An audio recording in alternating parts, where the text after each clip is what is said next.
to the right-wing fringe and get ready for a run in 2012?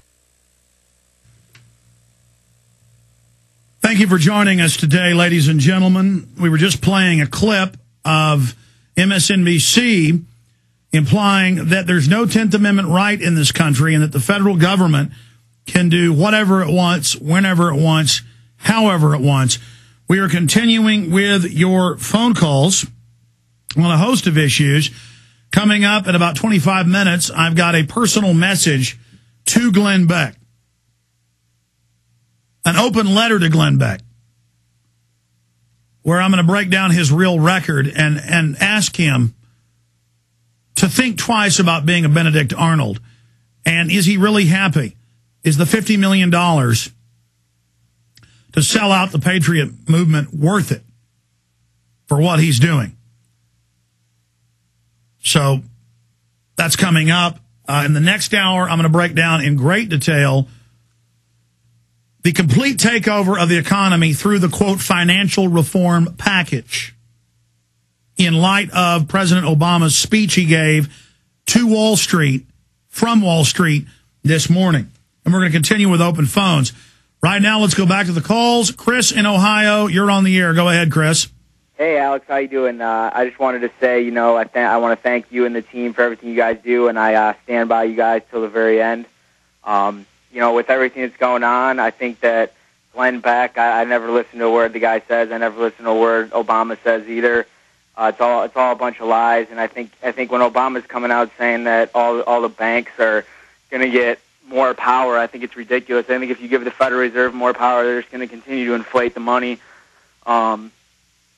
So I'm totally against it, and I think that people are waking up, and I think that the media coming out and lying about the numbers on the streets really just shows how desperate they're actually getting. So, I just hope you guys keep it up, because I get all my news from InfoWars. I canceled my media or my mainstream TV, never turn that stuff on. It makes me sick. So I'm just hoping that we win this fight, and, I stand by you guys. So thanks for everything you do. Well, thank you, sir. I would still challenge you to not just only get your news at Infowars.com and PrisonPlanet.com, but to go to the government documents, to go to the legislation we list, to look at everything we're covering.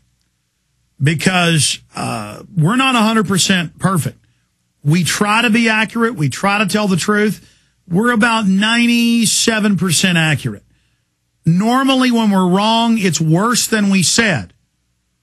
And that's why we encourage people to research. Most of what we come up with is sent to us by you. You'll say, hey, look at this magazine. Look at this trade publication. Look at this subsection in the legislation. You are where the credit comes in. And we're posting more and more reader-generated articles. I'm trying to hire a couple more editors and webmasters so they can just go through all the great stuff you send us and all the great stuff that's posted on the Prison Planet forum, so we can then link to it on the main websites or put it in article form.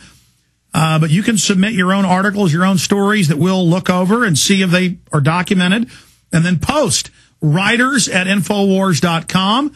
Let us know it's an article you've written that you're submitting for us to publish.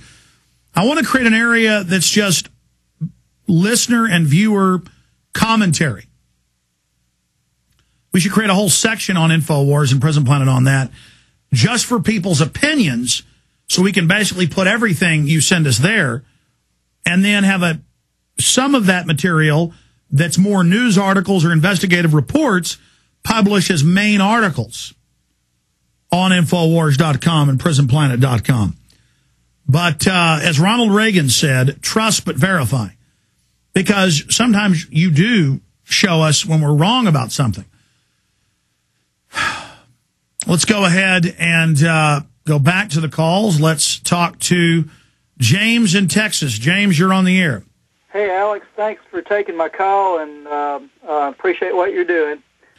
I don't trust that big Republican demonstration they just had in Washington that was led by Dick Armey and Glenn Beck. I think they're paid and backed by the big drug companies and the big insurance companies, and those are the people that want to see Obama fail in his health initiative. And I think we need the public health option.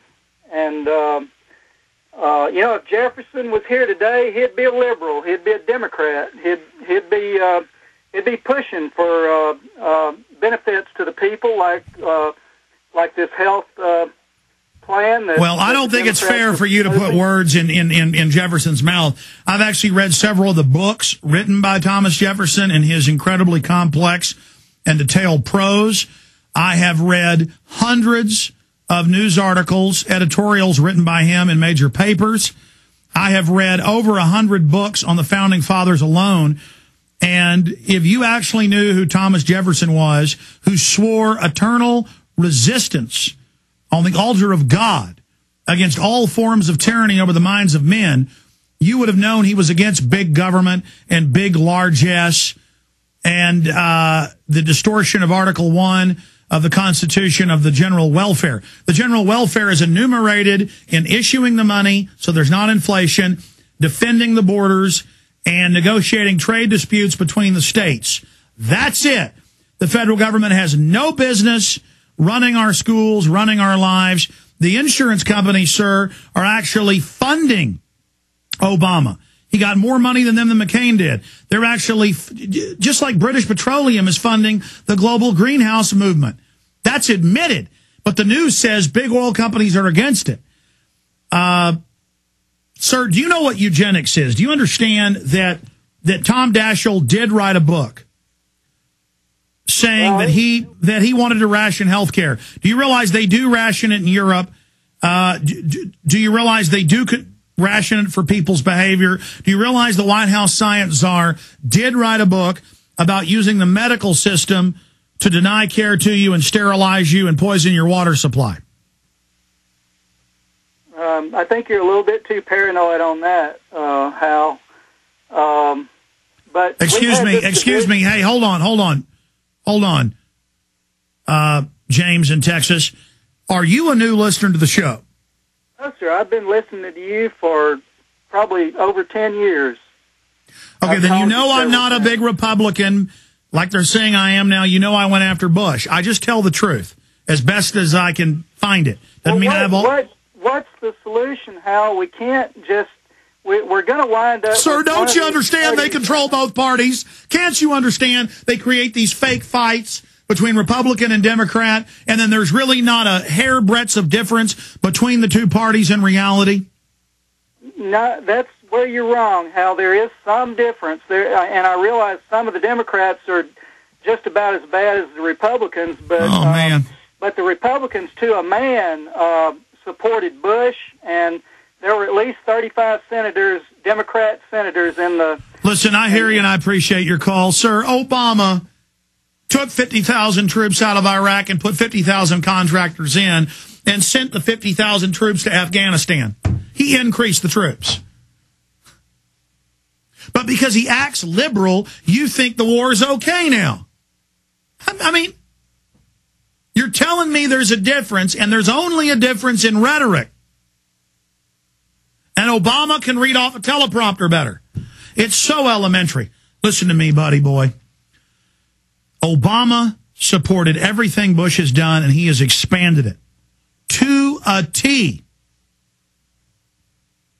To a T. And Obama is meant to not give you the public option. He's meant to give you some corporate write-off scam where the insurance companies get government liability protection. And the government gets to now get a piece of our paychecks to, quote, give people government subsidized health care. You're not getting it free. Don't you understand nothing's free? There's no free lunch, pal. Don't you understand that? I mean, I have two people that work for me that live in England. Okay, they're coming here for health care. Canadians come here. I watch the House of Commons on C-SPAN. They do make you wait 18 months for brain surgery when if you don't get it in 2 months, you die. I've seen Tony Blair admit that. It isn't rhetoric. Okay, we need government out of health care. Government has screwed up health care. The welfare state has brought the 30 million illegal ins to suck off the rest of this thing. I'm sick of it.